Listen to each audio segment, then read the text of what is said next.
Hello, everybody. Just wanted to say hello and briefly do a chart for the upcoming Mercury retrograde, which is tomorrow, May 10th, 7:47 in the morning. But first, I'm just going to give a shout out to my new book in case you haven't seen this yet. Vibes from the Other Side. I got funky glasses and I found a shirt and I'm having fun with the theme, the retro theme of the book and the colors. But it's a serious book, trust me. If you want to learn about mediumship and connecting with loved ones, connecting with your spirit guides, your animal totems, your pets, kids that see spirits. If you want to hear a little more about my own story, how I became a medium, get the book. All right, I'm going to switch glasses so I can actually see while I do the chart. There we go.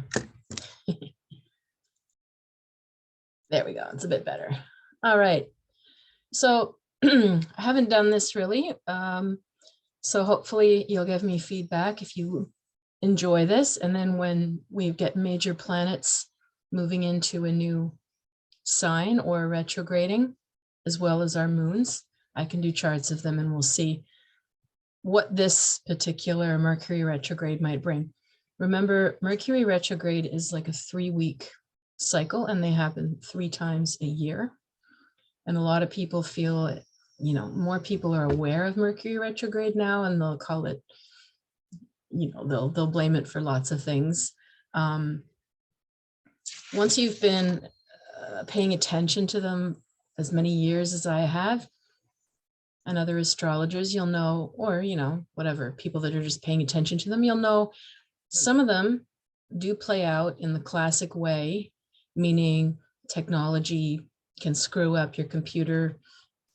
People never got the email. People thought you said something, but you didn't. Paperwork is missing, signatures are missing, you know, because it sort of represents communication planet turning inwards. So what do you tend to do when you're more in your head? Are you on top of details? Most of us aren't, right? So each retrograde, sometimes it really impacts technology, sometimes it really impacts us emotionally, sometimes it's really going to play out in our relationships. Sometimes it just depends what sign Mercury is retrograding in and the other planets that it connects to, how deep of a, you know, how deep in our heads are we going to be? So we're going to take a look at that and see if we can get an idea for you of what this one might look like. So just let me pop open the chart and share it with you. All right, here we go. Share the screen. There we go. All right. So Mercury retrograde is hitting, again, Eastern time zone, May 10th. So tomorrow morning, 7:47 a.m., which means that when it hits, we sort of look at, you know, when the planet moves. Like when the moon is full, that's when we cast the chart. When the moon is new, that's when I cast the chart. When a planet moves into a sign, we can cast a chart. When an event happens in your life, that precise moment, we can cast a chart. So this would be the chart of the moment that Mercury goes retrograde.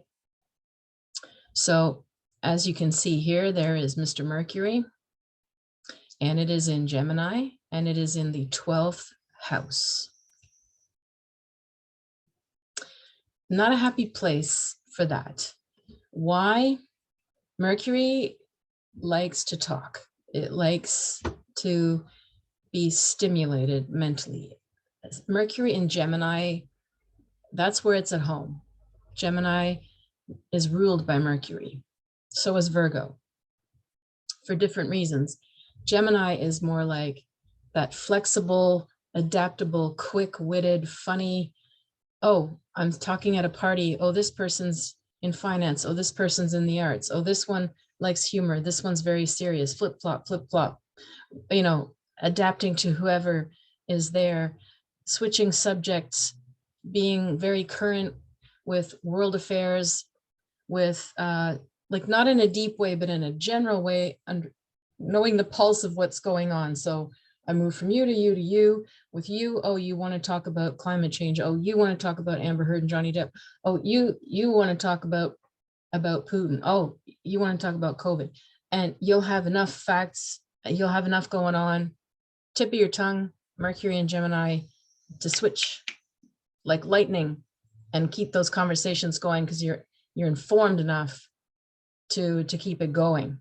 That's what a Mercury and Gemini can do. And they're usually funny and they're usually witty. They're very quick. So you can imagine if that retrogrades, what's that going to do? Somebody that's like social butterflying, you know, chameleon, networking, and it goes in. Okay, so now you're talking about the mind going on many subjects inwardly. Sometimes for some people that could play out in a good way. Lots of things on your mind isn't always bad. It isn't always stressful or anxious. It can be, but it isn't always. Sometimes you might have a lot of creative ideas. You might be reading 3 things at once. You might be writing something, reading something, watching something on Netflix all at the same time. And you can handle 3 different threads of communication and still keep up with it. You just might be doing it for yourself or by yourself if it's retrograde. For other people, Mercury and Gemini retrograde will be anxious, will be scatterbrain,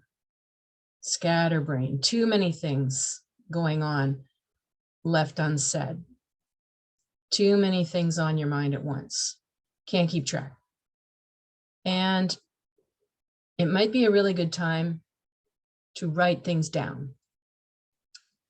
Lists, journals, checklist, plans, itineraries, budgets. Write it all down. Try to get as many things out of your head and onto the paper. Even if it's not time to do something about it or have a talk with somebody, write it down, get it out of your head, because this can be like an imploding kind of feeling, Mercury and Gemini. Also, I'm saying that because it's in house number 12. House number 12 is the house of the unconscious mind. What's that mean? Mercury and Gemini in the 12th retrograde.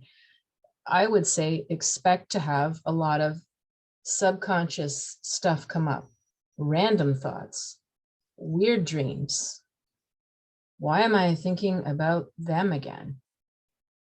Why would I have a dream about her? I haven't talked to her in 10 years. Or overstimulation and restlessness, insomnia.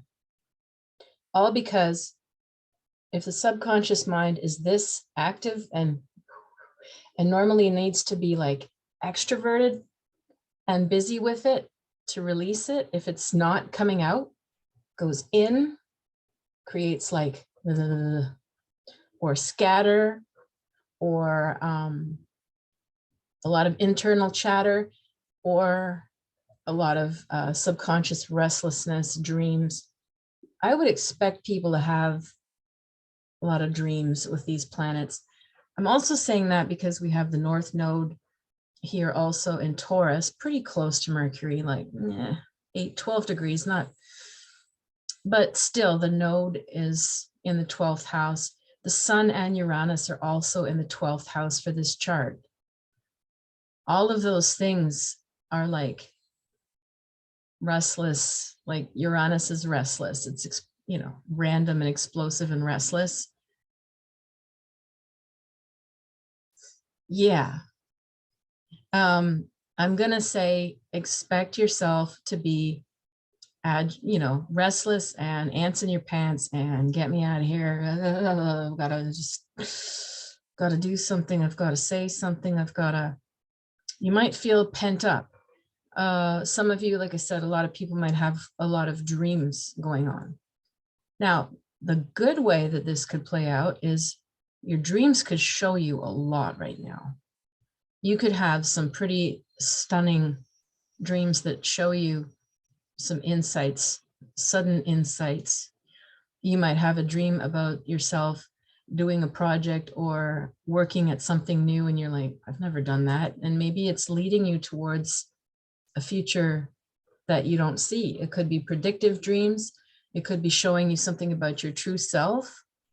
When there's lots of activity in the 12th house, you can also do enormous amount of inner work. Like if you're in therapy, enormous amounts of inner work and breakthroughs are possible with these planets. It's the people that aren't working on themselves that feel very pent up and explosive and impatient and dreaming or nightmares with these planets. Some of you that are working on yourselves, you might see that your dreams are very telling and maybe help you release some old memories. It's pretty powerful for that. Now let's take a look what aspects they make. It's interesting because the moon is in Virgo right when that moment happens too, and when Mercury retrogrades, and it's squaring Mercury, and Virgo is also ruled by Mercury. And the Virgo moon is, you know, very analytical, very perfectionistic. Excuse me. And so with the moon squaring Mercury, well, it's, if this were somebody's natal chart, you know, we would say they would have trouble sometimes getting what their needs met, because not only is the moon not the greatest place in Virgo, not the easiest, it's not as emotional. It's like a practical earthy moon that's analyzing and needs to put everything in boxes and categories, and wants things to be perfect and pure.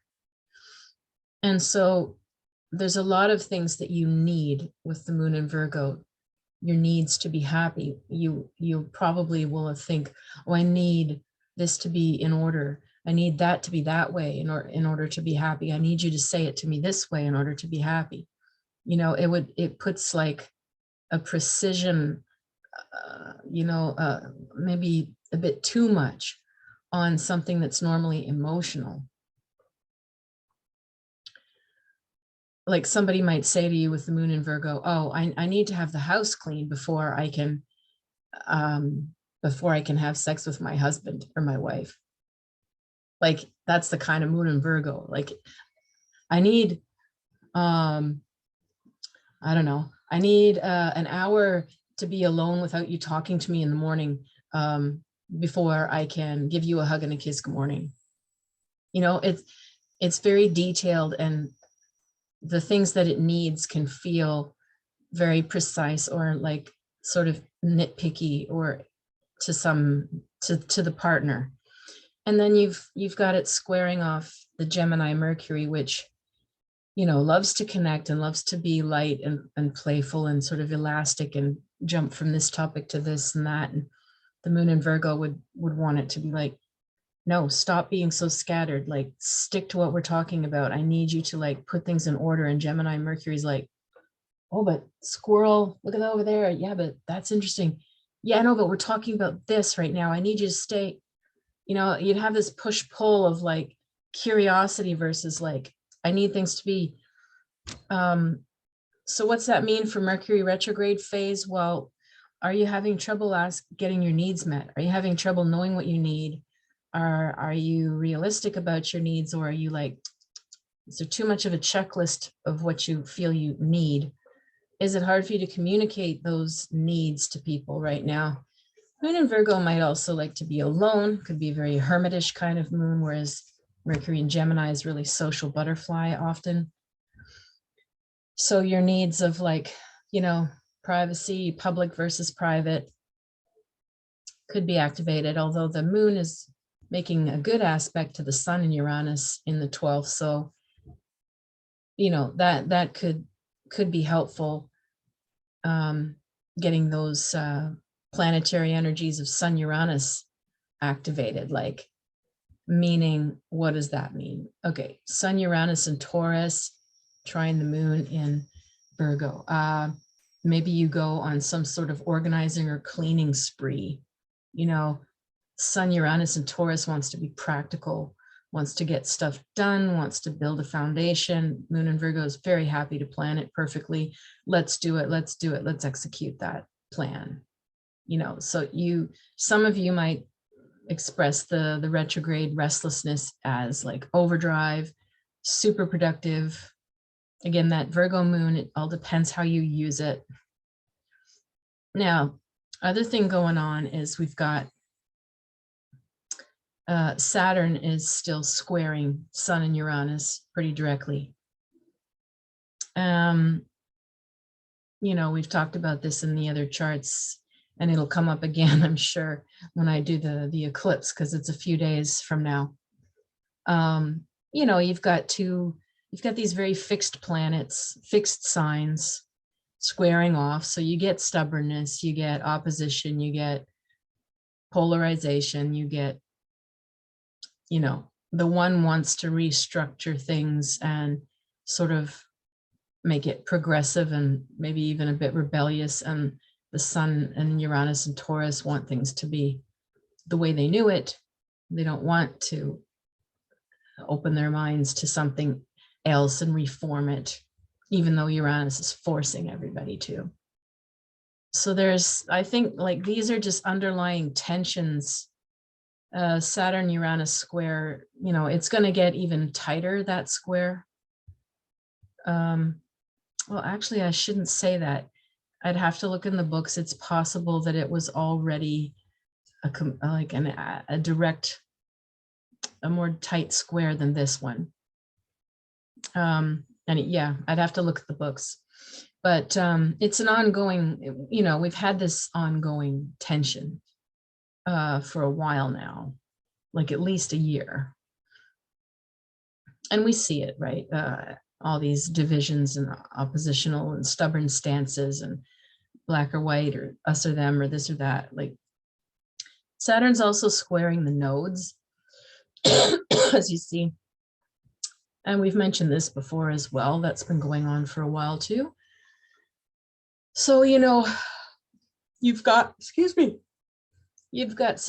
trying to draw you in one direction. You've got the nodes trying to draw you in one direction.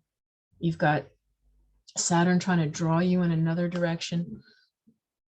It's no wonder everybody feels sort of confused as to, well, where do I put my focus? Like whose viewpoint is the most realistic? What lens am I supposed to look through life with right now? What priorities, what values, which thing do I focus on? Because we're pulled in different directions quite dramatically. So, I mean, that's something that's going on for a while now. It doesn't really get activated by Mercury retrograde so bad. However, you know, when you've got those tensions and divisions and Mercury's retrograde in the 12th, well, you might want to lay low versus getting into an argument, unless you're really ready for it. You might say something that you think is not going to land or bother anybody, and then, wow, yes, it does. You might find that you're overstimulated and you just really need to take some time out and process and churn over all the multitudinous things that, you know, that are going on around you and in the world, and trying to make sense of it before you say anything. So Mercury is also making really good aspects to all the Pisces planets here, which is interesting. And we've got a stellium here. Well, 3 planets. Yeah, it's 3. It's not 4 or 5. Those are in Aries now. Mars and Neptune and Jupiter, all in Pisces. It's such a Pisces time. This is another reason why you feel sort of foggy, sometimes inspired, sometimes maybe intuitive, sometimes compassionate, sometimes in the ether, sometimes just want to escape. Pisces is really strong right now. So again, with those other oppositional forces, you might find yourself wanting to just tune out, chill out, relax, space out, do something else. Yeah, it's sort of, in one way it's avoidant, and in another way it's like visionary, because it's like if you take enough step back, let's say you stop watching the news for a while, you can say that's avoidant.